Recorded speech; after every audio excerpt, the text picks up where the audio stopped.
হ্যাঁ, প্রিয় শিক্ষার্থীরা, তোমরা নিশ্চয়ই সবাই বাসায় ভালোই আছো। আমি তোমাদের জীববিজ্ঞান মাসুদ স্যার তোমাদের ক্লাসে উপস্থিত হলাম আর কি। তো তোমাদের গত দিনে যেগুলা পড়াইছিলাম বা আমরা আলোচনা করছিলাম সেগুলা পর থেকে আমি শুরু করতেছি। তো আমি গতদিন পড়াইছিলাম কোষ। আজকে আমি আলোচনা করব কোষের গঠন। এখন কোষের গঠনকে প্রধানত দুই ভাগে ভাগ করা হয়। একটা হলো কোষ প্রাচীর আর একটা হলো প্রোটোপ্লাস্ট। প্রোটোপ্লাস্টকে আবার দুই ভাগে ভাগ করা হয়েছে, প্লাজমা মেমব্রেন আর প্রোটোপ্লাজম। প্লাজমা মেমব্রেন আর প্রোটোপ্লাজম। এখন এটা বিভিন্ন বইয়ে বিভিন্ন রকমভাবে করা আছে। তোমরা যদি আবুল হাসান স্যারের বইটা ফলো করো তাহলে ওখানে একরকম আছে, আর এডলিন ডি ক্রুজ বইটা যদি ফলো করো তাহলে ওইখানে একরকম আছে। তো আমি যেটা সর্বসাকুল্যে মানে সবগুলা থেকে তোমাদের একটা বলার চেষ্টা করতেছি, সেটা হলো প্রথমে তুমি ভাগ করবা কোষ প্রাচীর আর প্রোটোপ্লাস্ট। প্রোটোপ্লাস্টকে আবার দুই ভাগে ভাগ করবা, একটা হলো নির্জীব বস্তু আর একটা হলো সজীব বস্তু। সজীব বস্তুটার নাম হচ্ছে প্রোটোপ্লাজম, আর নির্জীব বস্তু আমাদের যে কোষের মধ্যে খাদ্য কণিকাগুলো আছে এগুলো। এখন প্রোটোপ্লাজমের মধ্যে আছে কোষঝিল্লি, সাইটোপ্লাজম আর হচ্ছে নিউক্লিয়াস। মানে নিউক্লিয়াস বাদ দিয়ে পাশের যে অংশগুলো আছে, যেমন তোমার অন্যান্য অঙ্গাণু, এগুলা সবগুলাকে বলা হচ্ছে সাইটোপ্লাজম। তো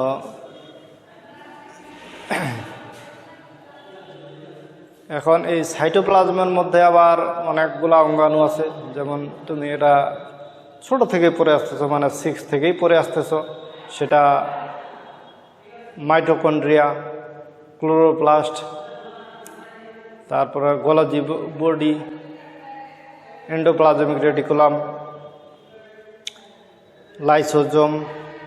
যদিও লাইসোজোম উদ্ভিদ কোষে, সব উদ্ভিদ কোষে পাওয়া যায় না, তাও ধরো লাইসোজোম, তারপর রাইবোজোম, এগুলা।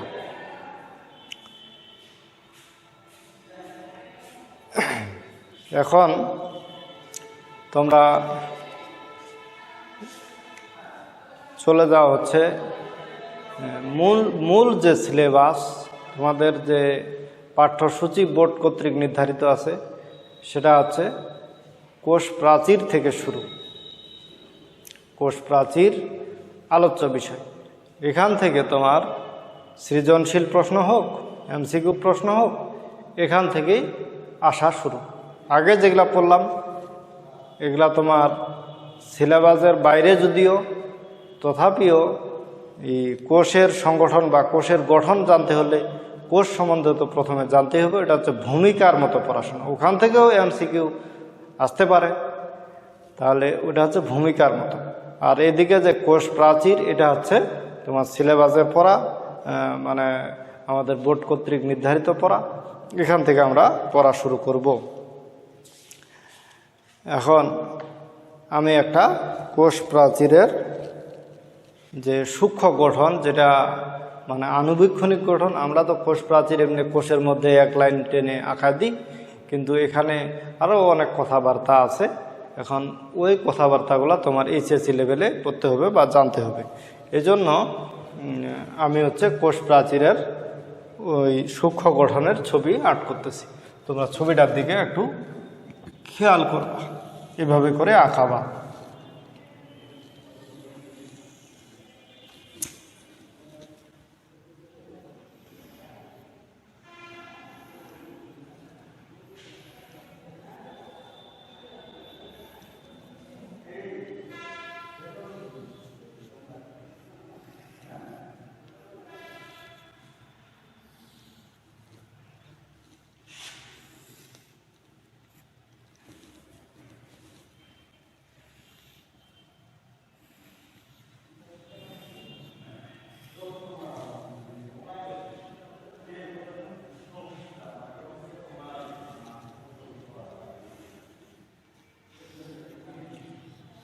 তাহলে এই মতন করে আর্ট করবা। হ্যাঁ,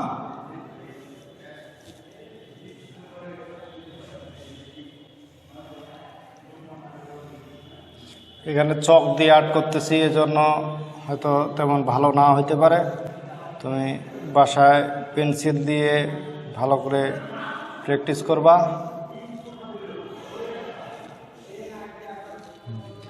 ভালো করে প্র্যাকটিস করবা, তাহলে হবে।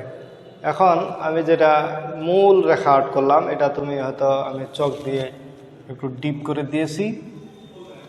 এটা তোমার হচ্ছে মধ্যপদ্মা। এটা তোমার হচ্ছে মধ্যপদ্মা। মধ্যপদ্মার পাশে হচ্ছে এগুলা কোষ প্রাচীর, এগুলা কোষ প্রাচীর।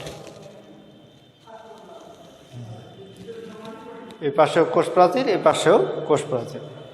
এখন এখানে দেখে থাকবা, এই মধ্যপদ্মার এই পাশে একটা কোষ, এই পাশে একটা কোষ, এই পাশে একটা কোষ। তাহলে এখানে পাশাপাশি 3টা কোষের কোষ প্রাচীর আমি দেখাইছি। এখন এই কোষটাকে আমি তোমাকে বোঝানোর জন্য চেষ্টা করতেছি। এখন এটা হচ্ছে মধ্যপদ্মা। যেমন একটা ইট আর একটা ইটের সঙ্গে যুক্ত থাকে একটা সিমেন্ট দিয়ে, সেটাই বলে সিমেন্টিং মেটেরিয়াল। তো ওইরকম এই কোষটার সঙ্গে যুক্ত আছে। এই যে মাঝখানে যে মধ্যপদ্মা, এটা একটা সিমেন্টিং মেটেরিয়াল, সিমেন্ট দিয়ে। এখন এই মধ্যপদ্মার উপরে, মধ্যপদ্মা এটা লিখে দিই,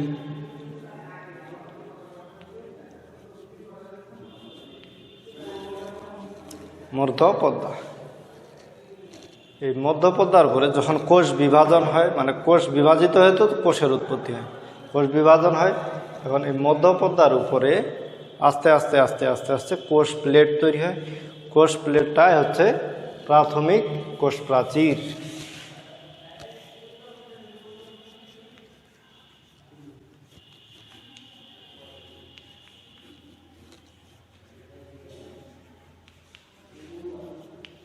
প্রাথমিক কোষ প্রাচীর। তারপর ধীরে ধীরে এই প্রাথমিক কোষ প্রাচীরের উপরে আরও কোষ প্রাচীর তৈরি হতে থাকে।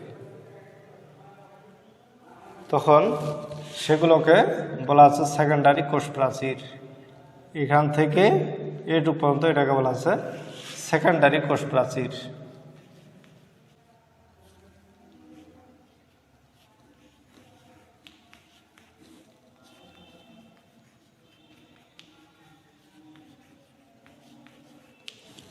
সেকেন্ডারি কোষ প্রাচীর।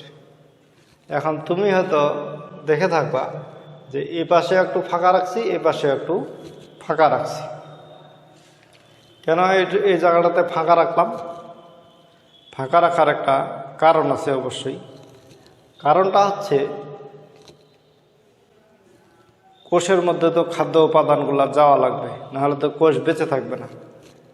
যে কোনো জীবিত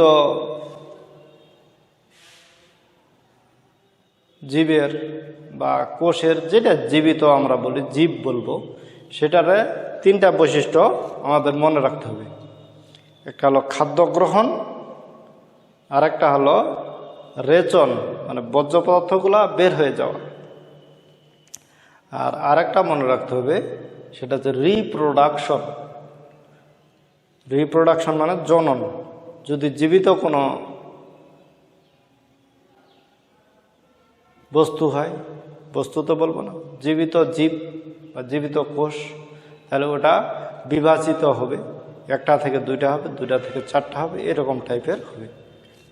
তাহলে জীবিত জীবের হচ্ছে 3টা বৈশিষ্ট্য। একটা হলো খাদ্য গ্রহণ, রেচন, জনন। এখন এই কোষের মধ্যে খাবার পৌঁছাইতে হবে। এখানে তো খালি কোষ প্রাচীর নেই, এখানে প্রোটোপ্লাজম আছে, এটা খাবারের দরকার। এই দিকটা দিয়ে খাবার যাবে। যদি কোষ প্রাচীর যদি তোমার মিটে থাকতো, তাহলে এই কোষে খাবার পৌঁছাইতো। এখন এক কোষ থেকে আরেক কোষে এভাবে আস্তে আস্তে আস্তে আস্তে খাবারটা পৌঁছায়।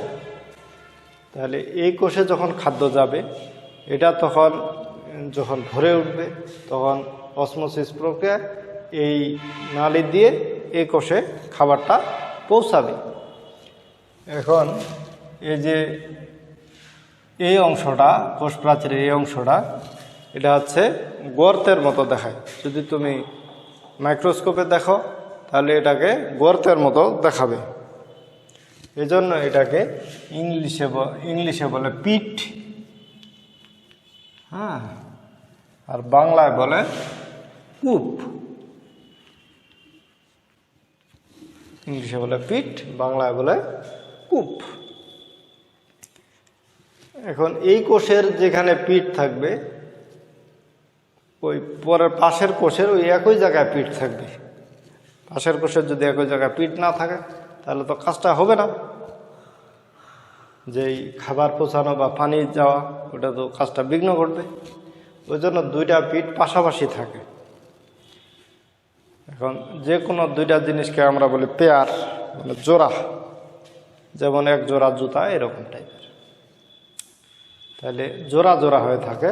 এজন্য দুইটা পিটকে একসাথে বলা হয় পিট মেমব্রেন।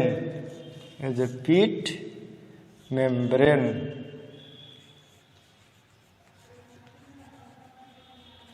Pit membrane.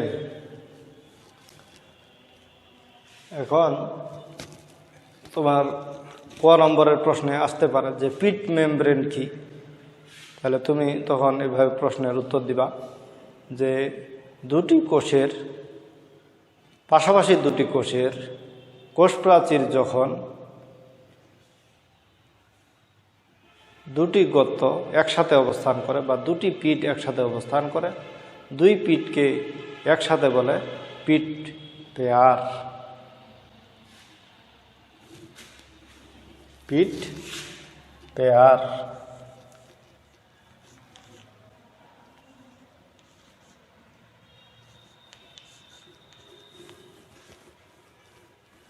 তাহলে এটা হচ্ছে পিট পেয়ার। পেয়ার মানে কি? জোড়া।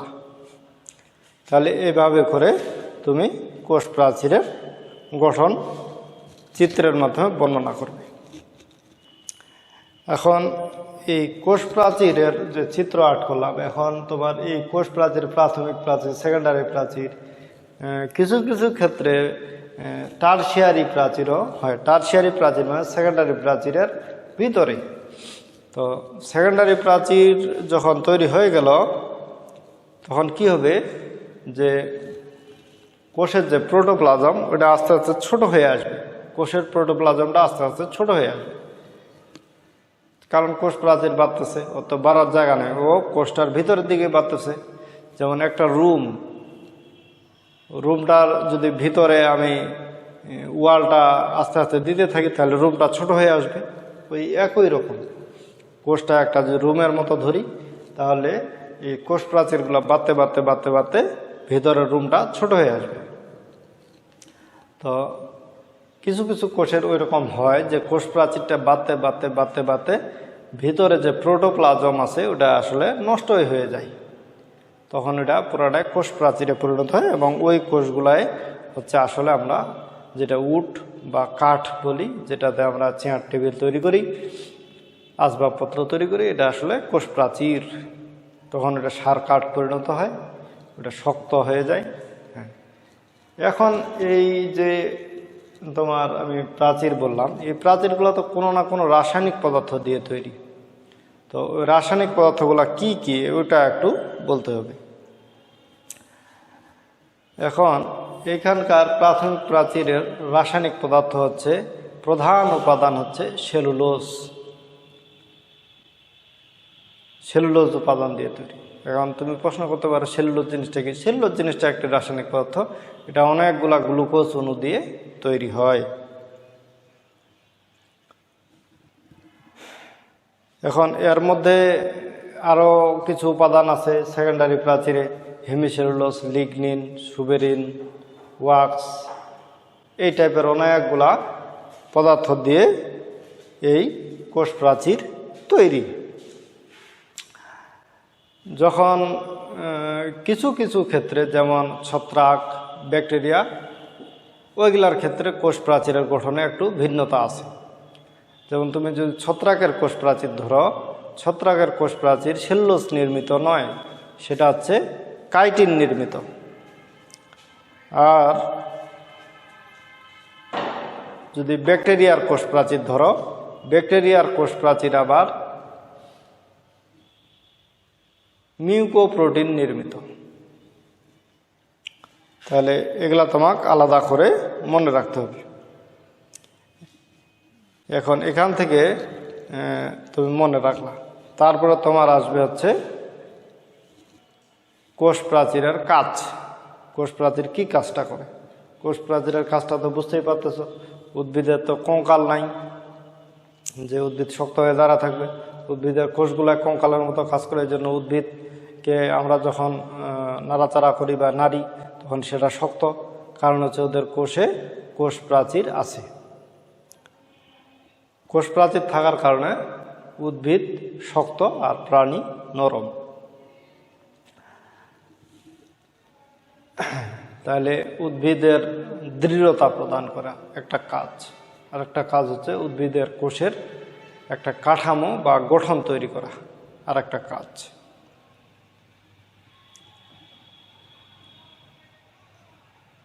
তারপরে হচ্ছে এই উদ্ভিদের অনেকগুলা কোষ একত্রিত হয়ে হয়ে হয়ে হয়ে যে একটা বড় উদ্ভিদ তৈরি করে, মাঝখানে এরকম কোষ প্রাচীর তৈরি হয়ে যায়, সেটা দিয়ে কাঠ তৈরি হয়।